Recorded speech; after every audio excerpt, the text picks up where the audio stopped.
Alright guys, I'm doing a guest narration here for Scott, aka the acoustic kind. He Skyped me last night, I believe, and he said, hey, you want to narrate an NU match for me? And I was like, why not? It'll be fun.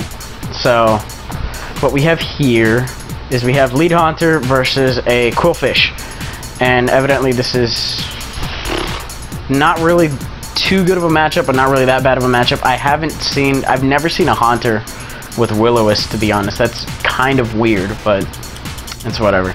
Anyways, so he goes for the Shadow Ball, and he has crippled this Quillfish, so all it can really do is set up a layer of spikes before it dies to the toxic damage anyway. Not toxic, excuse me, burn. Anyways, the Aqua Jet is kind of obvious, so he figures he's going to save it for later and go into his Magneton. The Magneton sets I've seen are Scarf and Sub. So this is actually a really good play here because he had no way of figuring out what item this thing held. But the Sharpedo does prove to be really useful, so I thought this was actually a really good play, and I guess I'm glad for him that he took the chance.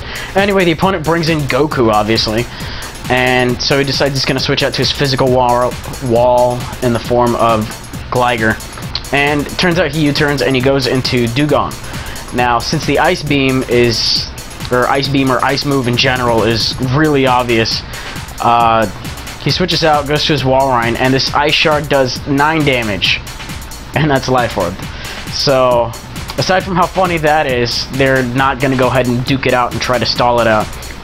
So he goes to Flareon, I guess, predicting the Toxic. I don't know, that was kind of a dangerous switch, especially if Walrein is packing the Surf.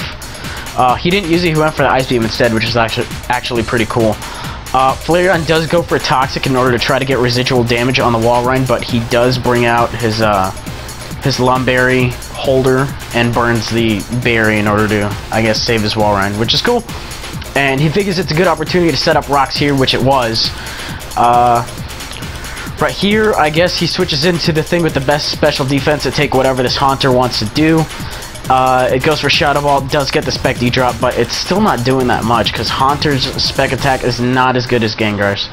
He goes for the Destiny Bond, but Scott does roar him out, which is actually really cool. I don't know whether or not he saw that coming. It wouldn't have personally been obvious to me, I guess, but that was actually another really good play.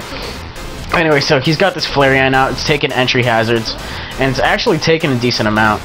So he figures at this point he's going to go into his Nardog, expecting the physical move of some sort, since I guess he wasn't expecting the Toxic. Flareon goes for the special move instead.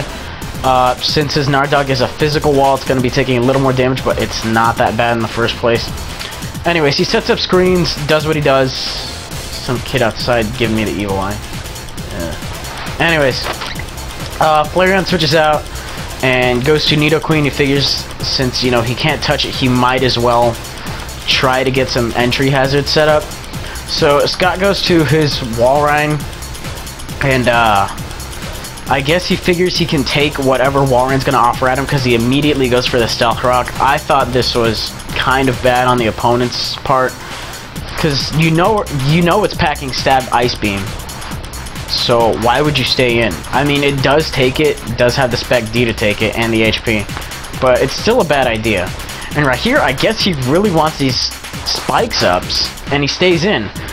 Scott does roar, I'm guessing predicting the switch, and it goes into the Haunter, but now that he knows that it has Destiny Bond, he's going to try to start phasing around in order to try to take it out with something else faster.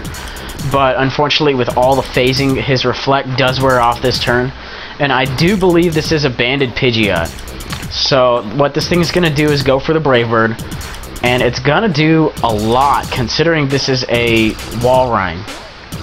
And it's not enough to take it out, unfortunately. And Pidgeot does have, okay, Spec D compared to the rest of the birds, but it's still not going to be enough to take a Stab Ice Beam. And Lefties happens, and burn damage happens, and the usual. Anyways, he brings in his Nidoqueen here, and he figures that he can either set up hazards or he can try to take it out. And he tries to take it out. Nidoqueen's not really known for the attacking side, that's what Nidoking's known for. He does get a crit, which doesn't really matter because Even if he didn't get a crit, the Walrein would have died to burn damage next turn, undoubtedly. And especially right here, he goes for the Aqua Jet anyway, which I guess at worst is probably going to be one more turn of toxic damage stacking up, so it's not really that big a deal. Well, that and Life Orb damage, which I guess is around 70 points, which is kind of bad, but I think it gets taken out fairly soon. Anyways, the Dugong comes in, takes enough damage from the spikes and the stealth rocks to where he can pick it off with Crunch, which is actually, you know, pretty cool. It probably wouldn't have been in that range before, but hey, sweet. So he brings in the Haunter now, and he's going to go for Aqua Jet, and Rocket Man is really living up to its name, sweeping, you know, as hard as it can. Unfortunately, this is the end of its sweep. Oh, holy shit, it lived with 1 HP. Nice. Okay, I thought it was the end of its sweep, but I guess it has enough left to clean up the rest of the game, which is boss. So boss. Anyways, he does do the Earthquake, and you know, he dies from recoil, but that was actually a really great play with Sharpedo and the likes. And I guess that's a good game, so if you liked it, go ahead and sub, like, comment, do whatever. I'm sure he might plug my link, so you're welcome to do whatever, I guess. Alright, see you guys later.